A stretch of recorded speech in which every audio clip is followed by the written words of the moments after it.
we are looking at lecture number 10, the reasons why businesses fail, including cash flow.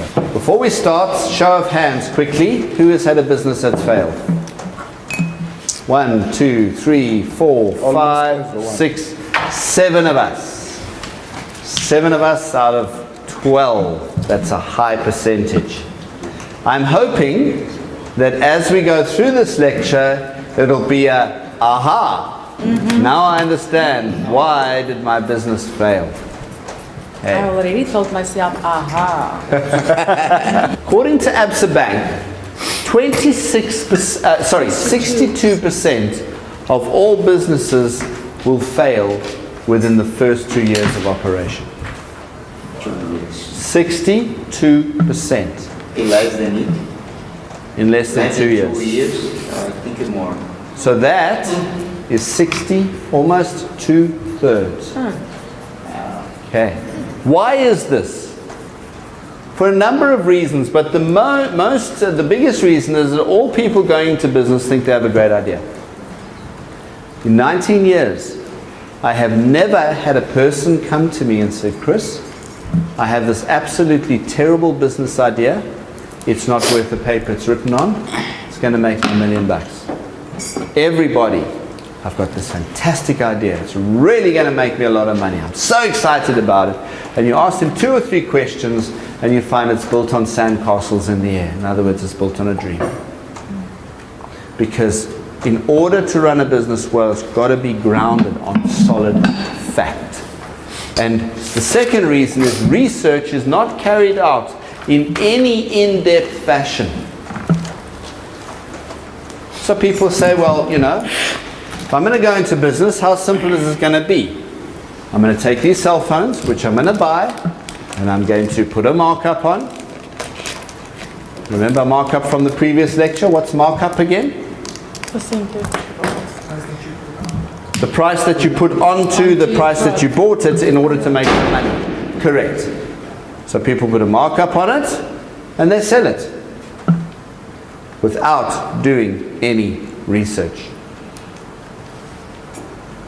And remember what I said the business graveyard is of South Africa? Which town was it? Knysna. Why is that? Because so many people think, wow, Knysna, beautiful town, beautiful place, beautiful, wanted to live by the sea, and they go down, they do not do any research, or they only conduct their research during the holiday season, and in the off period when there's hardly anybody there, they can't make it, and they lose all their money. So research is absolutely key. The problem is, and this is called flying by the seat of their pants, so to speak, because they kind of say, well, you know what? Kind of simple to run a business. And so therefore, they don't value knowledge, most people. Now, if you were to become a doctor, what is the process of becoming a doctor? What's the process? Study. You've got to study. In other words, and can you study can you study correspondence? No. No, you've got to enroll in a university, pay an awful lot of money for a minimum of, how long does it take to get a doctor's degree? 7 years. 7 years, and then if you want to specialize, 8, 9, and 10. Okay, then you get a little piece of paper. And I'll never forget the story. A friend of mine had done 7 years of med school and another 2 years of trauma. It was his first job. Baragwanath Hospital, which has now got another name, I think. But anyway, Baragwanath Hospital Trauma Unit. And so we met at like a small group type of thing every Wednesday night. And his name was Grant. And he used to come to our Wednesday evening meetings totally shocked. And we'd say to him, but what's wrong? And he said, you know, I see things that they never even mention in med school. He says, I really don't know what I'm doing. I said, what? 7 years, you don't know what you're doing? But that's the way things are taught in this country. And I'm not going to go there too much. What I do want to say is, however, to become a doctor, how long again? 7 years. And how much money does it cost?